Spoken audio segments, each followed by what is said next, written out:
Welcome to my channel. আরেকটা video তোমাদের জন্য নিয়ে চলে এসেছি। তোমরা প্রত্যেকেই জানো যে এসএসসি কিন্তু একটা ইউটার্ন নিয়েছে। ইউটার্ন বলতে যেটা এতদিনে তারা বলেনি, এতদিন তারা স্বীকার করেনি যে যোগ্য অযোগ্যের লিস্ট, সেই নিয়ে কিন্তু গত পরশুই মন্তব্য করেছেন চেয়ারম্যান যে যোগ্য এবং অযোগ্যকে আলাদা করে লিস্ট তিনি করেছেন, যোগ্য অযোগ্যের লিস্ট আলাদা করে, এবং সেটা কিন্তু সুপ্রিম কোর্টে তিনি জমা দিবেন। ঠিক আছে, তো প্রশ্ন হচ্ছে এটাই, তাহলে এতদিন কোথায় ছিল এই যোগ্য অযোগ্যের লিস্ট? অ্যাকচুয়ালি ওনারা কিন্তু নিজেরা, এসএসসির বোর্ড বা এসএসসির চেয়ারম্যান এতদিন পর্যন্ত নিজেরা ইনিশিয়েটিভ নিয়ে, নিজেরা দায়িত্ব নিয়ে যদি এটা বার করে দিতেন, তাহলে কিন্তু এত সমস্যা হয়তো হতোই না। চাকরি বাতিল, এটা একটা বড় ভীষণ পদক্ষেপ, এত বড় পদক্ষেপ হয়তো হাইকোর্টকে নিতে হতো না।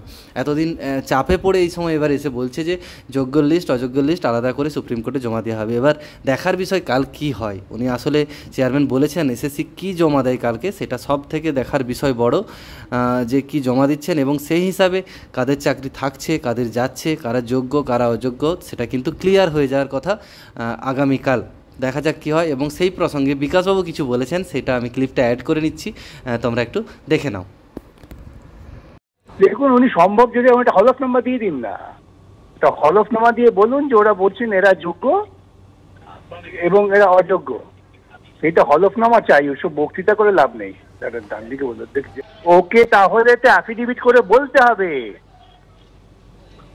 ওকে অ্যাফিডেভিট করে বলতে হবে যে এরা যোগ্য। দায়িত্ব নিতে হবে এসএসসি কে, ধরে নেওয়া হয় না, ধরে নেওয়ার বলে কিছু নেই।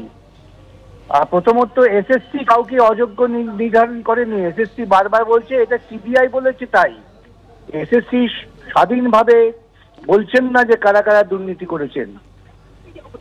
আদালতের কাছে বিষয়টা খুব পরিষ্কার হয়েছে। আজকে যদি এসএসসি হলফনামা দাখিল করে বলতে পারেন যে এরা যোগ্য, খুব ভালো কথা, সেই যোগ্যতাকে সবাই মেনে নেবে, কিন্তু দায়িত্ব নিয়ে তো বলতে হবে।